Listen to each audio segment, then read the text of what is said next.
सभी को राम राम। मैं ऋषिका आज आप लोग के सामने कहानी लेकर आई हूँ। कहानी का नाम है सच्ची दोस्ती की पहचान।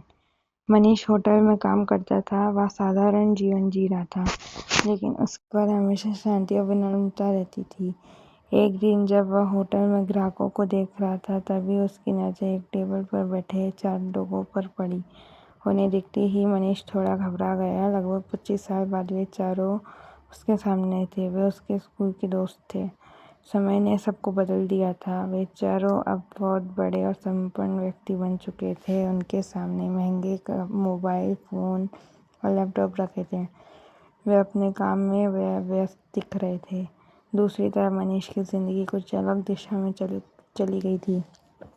घर की परिस्थितियों के कारण वह अपनी पढ़ाई पूरी नहीं कर पाया था और अब उसी होटल में वेटर की नौकरी कर रहा था।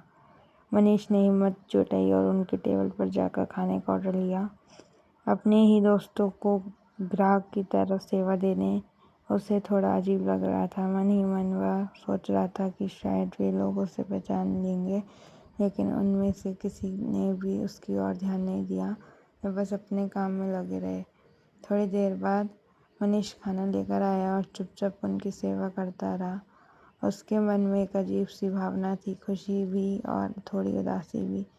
उसे लगा कि शायद इतने सालों बाद और अपनी स्थिति में वे लोग उसे पहचान ही नहीं पाए। खाना खत्म करने के बाद चारों ने बिल चुकाया और होटल से बाहर चले गए। मनीष कुछ पल तक उन्हें जाते हुए देखता रहा।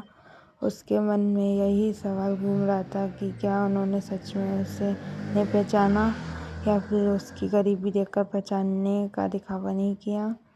वह एक गहरी सांस लेकर उनकी टेबल साफ करने लगा। तभी उसे टेबल पर रखा एक टिश्यू पेपर दिखाई दिया। वह उसे उठाकर कचरे में फेंकने ही वाला था कि उसकी नज़र उस पर लिखे कुछ शब्दों पर पड़ गई। मनीष ने ध्यान से पढ़ना शुरू किया। उस पर लिखा था, तू हमें खाना खिला रहा था तो तुझे क्या लगा कि हम तुझे पहचान नहीं पाए? अरे 25 साल के अगर अगले जन्म में भी मिलते तो तुझे पहचान लेते। आगे लिखा था, आज तुझे टिप देने की हिम्मत हमें नहीं थी, क्योंकि हमने पास में ही अपनी एक फैक्ट्री के लिए ज़मीन खरीदी है। अब हमारा यहाँ आना जाना लगा रहेगा। और सुन, आज इस होटल में तेरी नौकरी का आखिरी दिन है।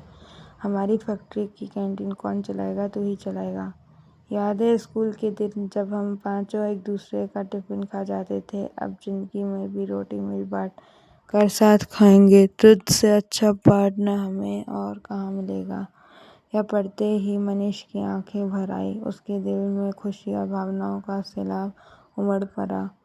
उसने नम आंखों से आसमान की ओर देखा और उस टिश्यू पेपर को अपने होठों से लगाकर सावधानी से अपनी दिल वाली जेब में रख लिया।